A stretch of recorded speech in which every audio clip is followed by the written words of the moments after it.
Here's everything I'm taking with me, and I'll show you how I pack it away and get ready for my trip.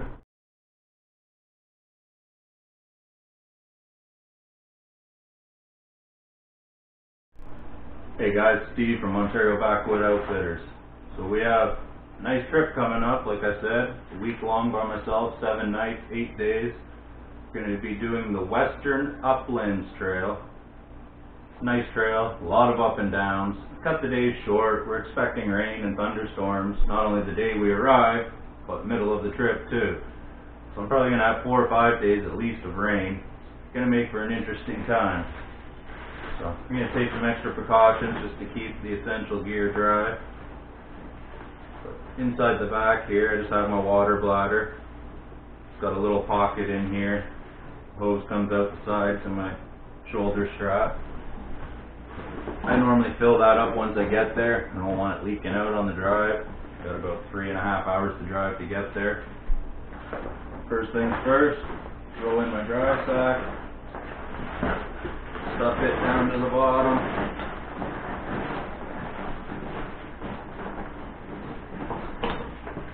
Take my extra clothes.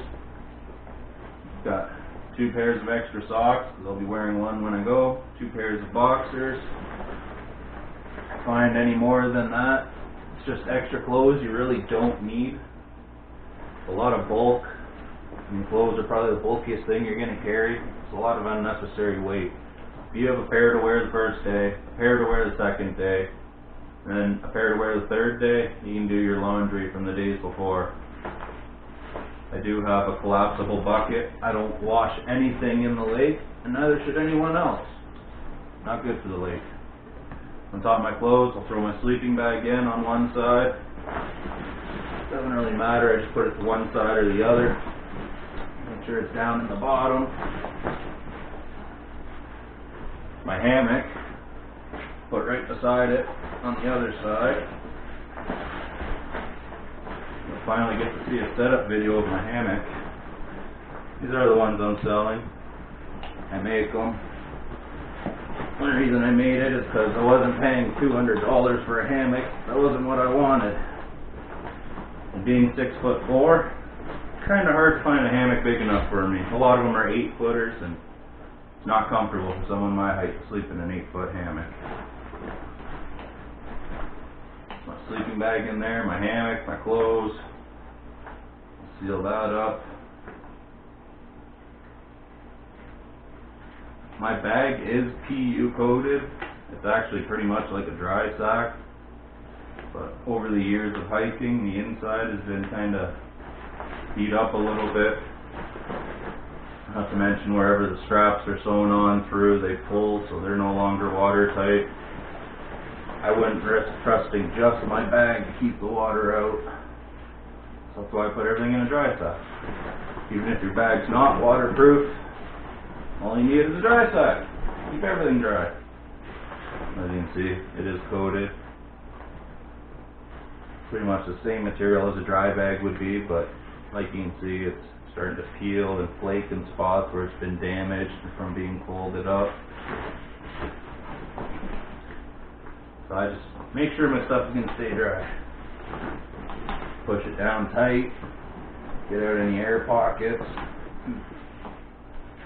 Got a day's worth of beef jerky here I'm going to keep in my pocket while I'm walking just to munch on. My food bag's just 10-liter dry sack.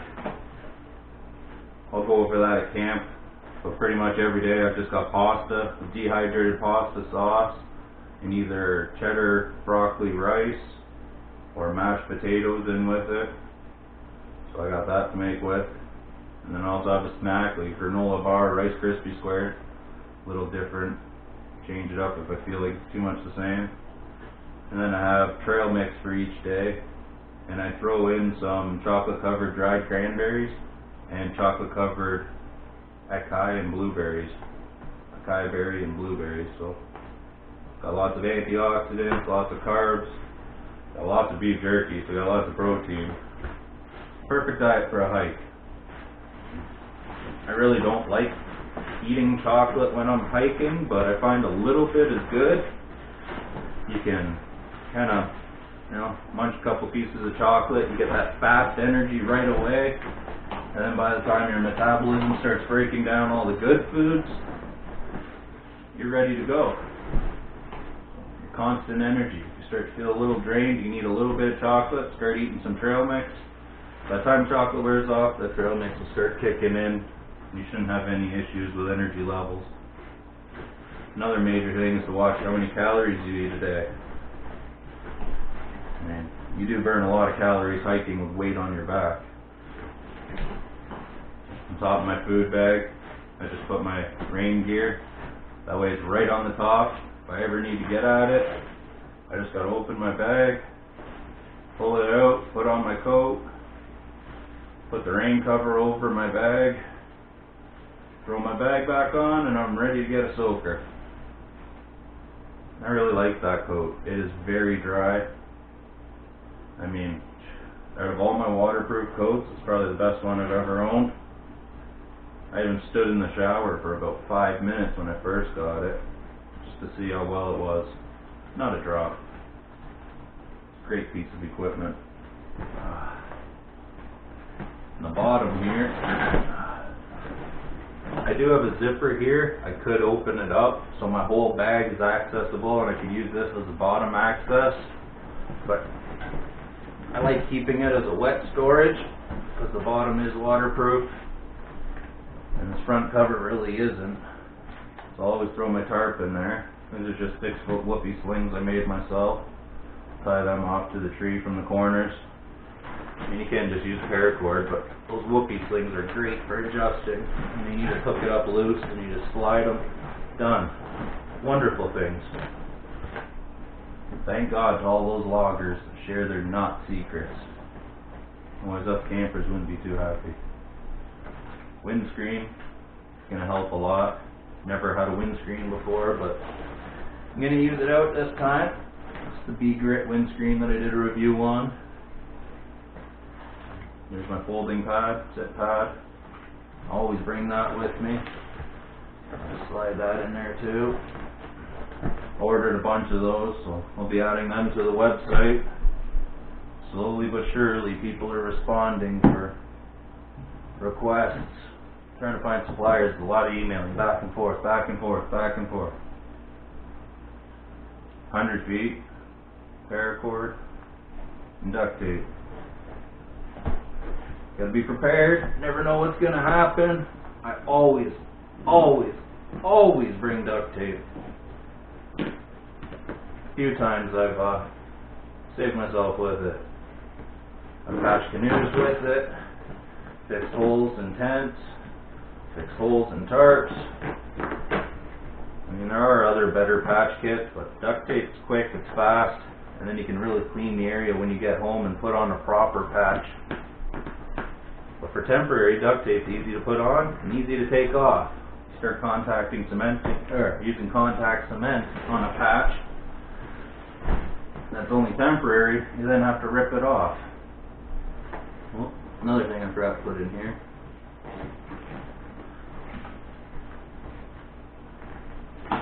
Ten pegs.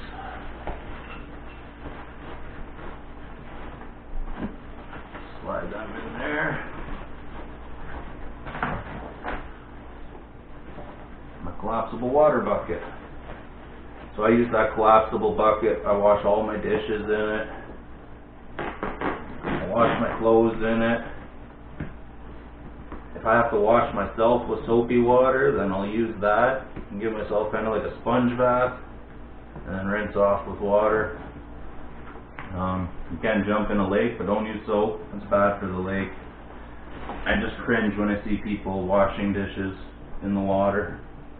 It's bad. That's why I never draw my water from the campsite right on the water's edge. I'll walk down the shore away from the campsite. Because, you know, there's a bunch of campers that may not be as knowledgeable or have the experience, and a lot of them just wash their dishes right in the lake. And that's bad. Not to mention, you don't want to be pulling your food source from where everyone's bathing and washing their dishes. So my front little day pack, this comes out. I could leave it behind if I want, but I just like throwing my flashlight, my collapsible LED light in there. Have spare batteries in there. I can put my camera gear in. Keeps it away from everything else.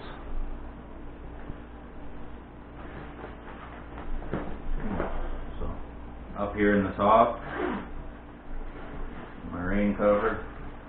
Well, it's the top cover. It's not a rain cover, but just throw in my mosquito net. Not one that cinches and just sits on your neck. It actually has straps that go under your arms, so it pulls it down tight. And then once you tighten the straps, the bugs can't get in anywhere around the bottom. I really like it. It's awesome. Bought a couple other cheaper ones, and they didn't have the straps under the arms, and the bugs are always getting up under it anyway. You might as well not have it. I just found them absolutely useless. Throw my multi-tool in there. Gotta have pliers, place grommets, fix stuff that breaks, got screwdrivers, files, everything on that little thing. It's awesome. Water treatment tablets, keep them in the top, fast, easy access. I gotta re-up on the way. For the most part, I boil my water to purify it, but if I have to stop at lunch because it's hot and I've drank a lot of water and need to refill, I don't walk around with a huge bottle full. I'll fill my 2-liter hydration pack in there in just a small little metal bottle. So once my hydration pack runs out, I can refill it, drop in a couple tabs, and use this drinking water bottle. Or I'll put the water in here into my pack and probably sterilize in that. If I get sick of water, strawberry, banana, I laugh at what they call it. I just call them flavor drops, but they call it naturally flavored liquid water enhancer. Sounds all fancy. For a bunch of sugar and artificial flavoring. But, like I said, you drink water every day for a week straight and just coffee, it gets bland, boring.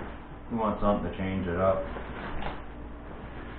My side pocket here, throw my first aid pack.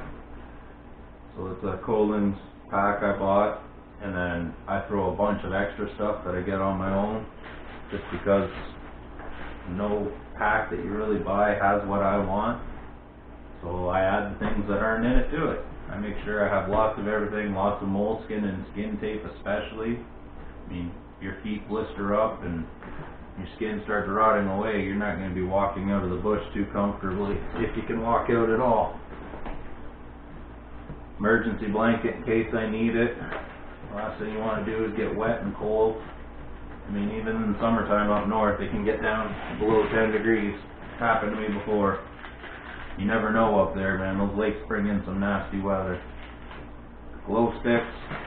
Never once used a glow stick while I'm camping, but I bring them for emergencies. And if you ever need to be rescued or anything at night, it's kind of nice to have some glow sticks. They're really bright too. This is just some ibuprofen. I've got some antacid tablets too in there, in case you get a bit of an upset tummy. Sure is nice to have. In this side pocket, put my map. I keep it in a waterproof case, but it is a Jeff's map.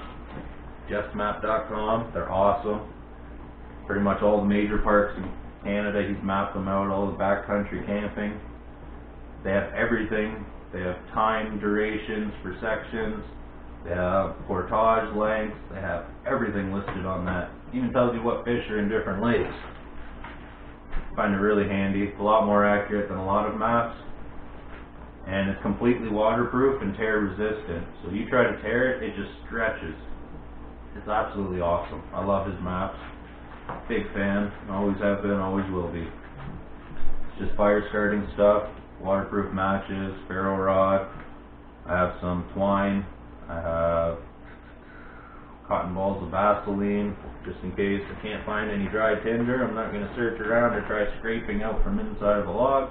I'll use that to get my smaller stuff started. Works great.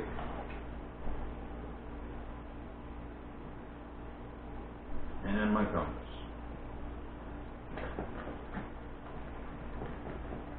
You really don't need a map and compass on these trails. They're pretty well marked. So you should always have it in case. You never know what's going to happen. You never know what they've had for weather. Parts of the trail might be in really rough shape, and you won't know until you get there. Better to be prepared than find out you need it and you don't have it. If you need it and you ain't got it, you're in a big pickle.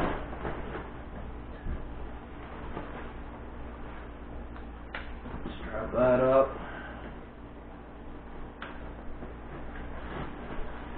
Let it down.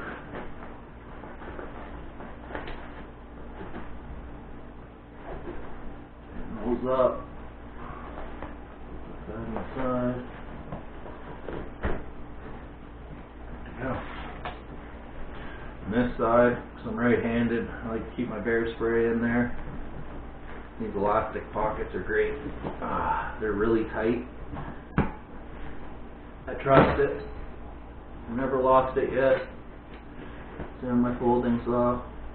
I'll tuck in there. My axe will slide down behind this pocket. I've slid everything in here from canoe paddles to axe, full-size axe, hatchet. You can see it would come right down. Even a full-size axe fits in there nicely. Put this strap over. Pull it tight. You always want to keep your straps tight. Anything in your pack that is bouncing around, it's going to make your life a nightmare. You want everything as compact and tight as you can possibly get it. The less bouncing and wiggling around, the more comfortable it's going to be on your back, especially if you're covering a lot of kilometers. But on this side, I've got my metal bottle. Stick that right down in there.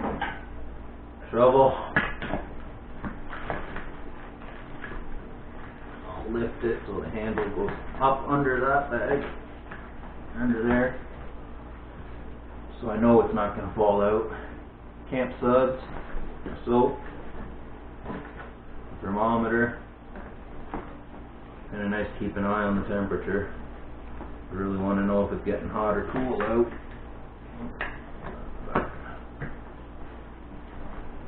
Bug spray, muskol. I don't even think they sell this anymore. But where is it? 95% deep. That's insane. That's like cancer in a spray bottle. Man, it works good. I think most of them these days are only about 60% deep. Strap this side up now. Pull it tight. Here, tight.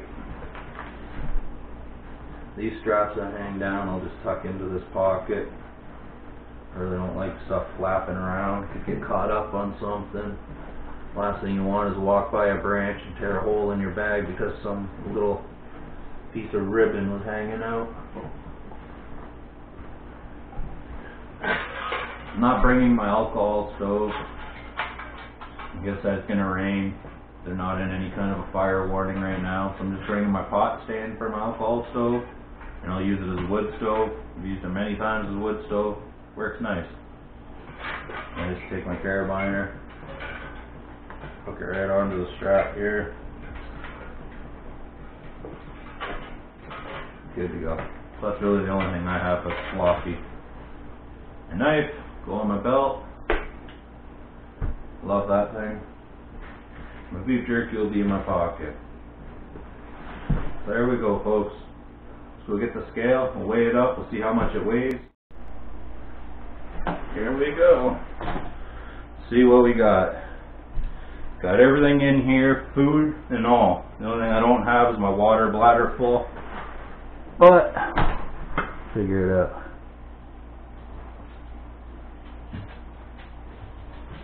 37.6 pounds.